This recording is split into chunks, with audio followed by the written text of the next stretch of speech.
you're watching this, then you've already seen the thumbnail and you already know that the winner of our vote for what distillery exclusive cask strength whiskey we're reviewing today on the channel in this special episode is the GlenAllachie 11-year Madeira Barrique matured cask strength whiskey. We're going to get into it right now. My whiskey journey has taken me to Scotland and back.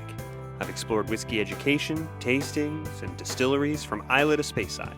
And now my journey continues here with you on Whiskey Whereabouts. I'm going to go ahead and uncork it on camera, have the first neck pour with you. Then I'll come back and do my formal review. Oh, it's very nice. My first impression of this whiskey was that it needs to breathe. When I first poured the neck pour, nosed it, and subsequently when I poured it and just went straight in for the nose, all I'm getting is ethanol. It needs to sit and things change. While it finishes that process of opening up, I just want to take a second to thank all of you who have subscribed, helped us get over that 500 subscriber milestone, and everybody who voted on the poll on our Instagram at WhiskeyAbouts. Every day we were getting votes. It was very, very close, neck and neck, for about 5 days. The last 2 days, it was sort of all GlenAllachie and it pulled ahead. So here we are with this GlenAllachie single cask bottling that I personally purchased at the distillery after I'd had a tasting and a tour. Before it looked like it looks now, as I have seen at least in photos, very laid back. Did not have the bar, but it was very down to earth, very approachable, very cozy. The lady who led our tasting had come in that day with a baked Scottish dessert called a tablet, which she had made for everyone working at the distillery, of course shared with us. It was very, very welcoming, very hospitable. If you don't already know, there's a major change in ownership in 2017 of this distillery, which previously belonged to Chivas Brothers and previously made whiskey to go into blends.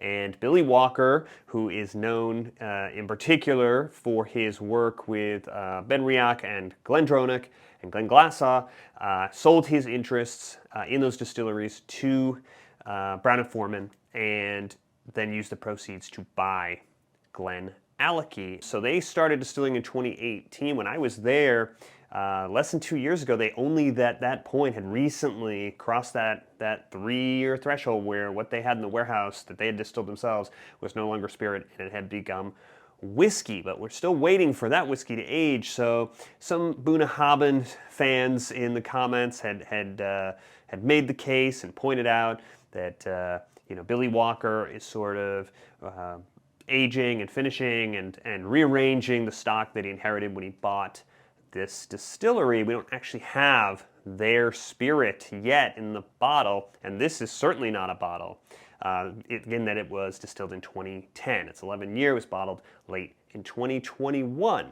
And whatever that they are doing with the stock that they inherited under the new regime is working. How do we get here if we're still trading off the old stock? It's all very complicated. It's dangerous to oversimplify, but part of what the new regime is able to do is to combine different cocktails of casks. And so we have the 10-year, which is a combination of 4 different casks. It's PX, it's Oloroso, it is Rioja wine, and it is virgin oak, making the vatting that goes into the batch. At least that was the vatting of my batch 7 of the 10-year. There's also a series of whiskeys that have finishes. Now finishes, it's one thing to combine all these casks that have been aging in the warehouse, but finishes is something that the new regime can do because you've got whiskey that's aged for 10 years or so. Now we're going to go ahead and put it in for a short term to finish it in another cask. So there's an entire series of GlenAllachies with these exotic wine cask finishes. One of them is Madeira. There is a 13-year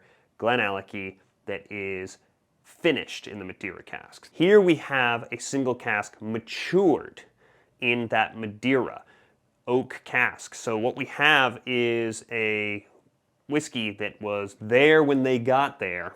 Someone has decided that this would be a very fine single cask whiskey. This is a cask strength whiskey, 56.7%, and it was distilled in August of 2010, and it was bottled in December of 2021. So Madeira, if you don't know, is a fortified Portuguese wine. It is not port, but similar to port, it is fortified. It comes in different varieties. It's had plenty of time to breathe, so going in on the nose, yeah, it's a very, very nice nose. But the first overwhelming note that you get is butterscotch. Not very surprising, but it's there. Behind that is sort of a vanilla cake, vanilla cupcake, not really icing, but vanilla cake. No, but it's not all sweet. There's plenty more where this came from. And the next layer down is a sort of a wine note. It's kind of a cheat because it's wine matured, cask, maybe orange, citrus, wine, orange peel. So there's a little bit of substance here. Still sweet, but not cloyingly sweet. There's almost a toastiness to it. It's not a peated whiskey, it's not smoke, but there's almost like a toasty, with all that sweet confection, kind of toasty, kind of warm, almost dusty, like wood shaving dusty. Not bitter wood, but just that sort of dustiness with like walnut. Yeah, like that oily, nutty walnut. It's a really nice balance. And now that it is sat, I mean, there's some heat floating around here in the glass, but at 57% about, it's just not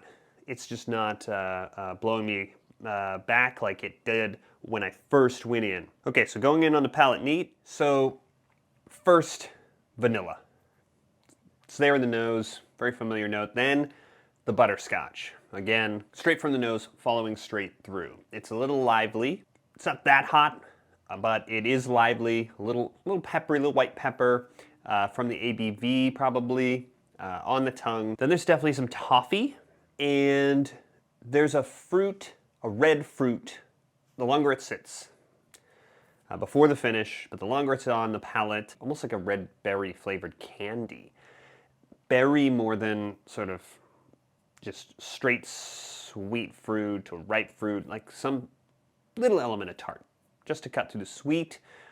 It's very nice on the palate. Let's see how we finish.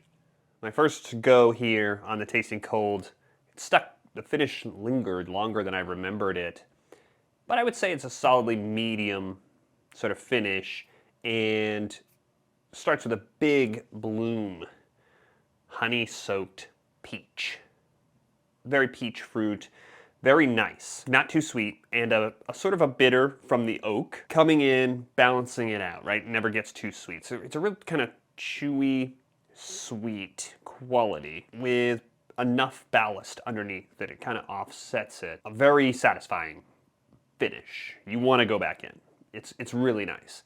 Nice, pleasant, little warming in the chest. It's delicious, very encouraging, very welcoming. You want to go back in. But 56.7% means we're not gonna drink a lot of these neat by the glass. We're gonna have some water, and we're gonna find out if the water opens up anything new for us on our tastings. There's not much left here. I'm gonna give it 4 good drops there, and that is probably enough to open it up a little bit given what is left here. I'm gonna let that sit for just a second. Going in with water. Yeah, that butterscotch vanilla, it's all there. Very familiar.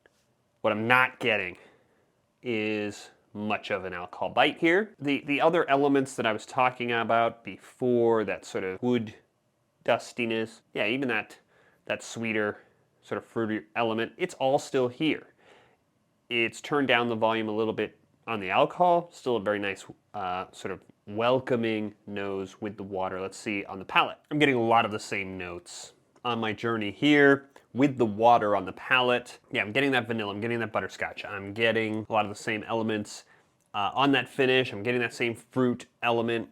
I'm getting a nice balance, a little bit of bitter, but volume turned down just a little bit. It's not quite as bitter. I think everything's kind of settled a little bit. Just not getting that much in sort of heat. Very nice, incredibly drinkable with the water. I wouldn't say that the water has opened up a lot of new flavor. I'm getting a lot of the same, and honestly, in the same proportions. So almost an ideal whiskey at cask strength in some ways because it shows its hand neat, but you can drink it with a little bit of water, making it a little bit more simple. This is a very drinkable dram now with that little bit of water at this cask strength, and I'm still getting the whole experience on this whiskey. Green light, no problems adding the water, and that's, you know, almost certainly the way you're gonna drink it. Now these single cask whiskeys are sort of in a category of their own, right? They're hit or miss. This one's a hit. It is a definite hit. You have chosen well, all of you who have voted. I don't know that there was a bad choice to make in the competition, but I thank you all for giving me a reason to open this bottle that I have had waiting for an occasion, because it is a pretty fantastic whiskey. If I'm gonna assign a rating, it's 5 glasses for this whiskey. So if you've enjoyed this video, I certainly enjoyed making it for you. There's more coming, and you can subscribe with this button over here so you don't miss anything that's coming along on the channel. I will see you next time.